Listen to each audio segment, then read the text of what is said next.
Wewa, zidama okwanirizaako mulungi atwegaseeko kana akadde tukyagenda maaso nga bugolondo okutembeetera ensonga butatu bwezitambudde mu bitundu by'eggwanga ebitali bimu. Tugendagendako ennakawa mu nteekateeka y'okulaba nga bamalawo obukyafu naddala emyala egifuuse ensonga batudde okusala entoto n'okulaba butya we bagenda okumalawo ekizibu ekyo. Meeya Paul Mugambe agamba nti baagala okulaba nate nga obuzibu buno magombolola naddala omuli nakawa bulinyibwa ku nfeete naddala eri abantu ab'enjawulo abakyagenda maaso n'okuba nate nga basuulasuula kasasiro.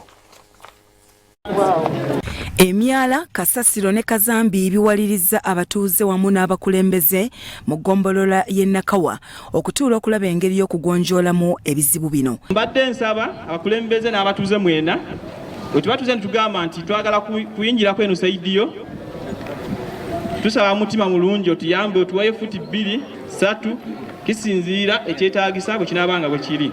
Bano basazeewo okutuula mu bitundu bya Mutungo Zone 3 era bakubaganyiza ebirowoozo wakati mu butakkaanya ku kuzimba emyala. Abatuuze basabiddwe okuwaayo ettaka awanayita emyala kyokka omu ku batuuze ayagala basooke kusasulwa. Nsaba busabi bwe muba mwagala amayinja gawabeeyo nteesaganya naye amayinja gaffe bwoya. Ate ekyokubiri omuwala guno kituufu guli bubi era gwe mwandibadde musookako kubanga guli gwo amazzi twali agakolera omwala nga tegakyatawanya nekuba yatonye nyingi oba oyina kiwazimba mu kkubo ly'omwala mu buntu bulamu ku lw'obulungi bwa Nakawa ku lw'obulungi bwa Mutungo kkiriza ekikomere ekyo kijjewo tuyiseewo omwala kubanga naawe ogenda kuganyulwa naye sente eziriira amazima go tetuzirina. Abatuuze bagamba nti bakoseddwa nnyo wabula ababakulembera tebabafuddeeko. Naye kati obuzibu bwe twafuna kuba contractor yagaya alina okukola agende n'azimba space eyaliwo ey'ekkubo naye munanjulira abatuuze abalyawo emmotoka on the daily basis zigwamu muki mu mwala.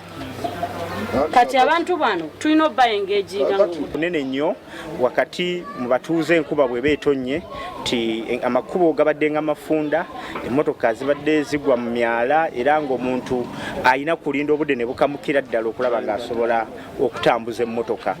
Meeya wa Nakawa Paul Mugambe yagamba nti baagala okulaba nti ebizibu ebiruma abantu b'eggombolola ye bikolwako mu bwangu ddala.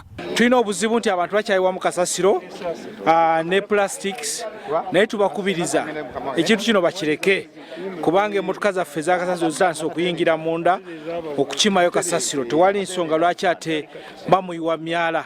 Emyala gino kasasiro bwagenda mugizibikira amazzi ne gagitwala ate ne gayingirira n'abantu ne goonoona ebintu ne gatwala n'obulamu.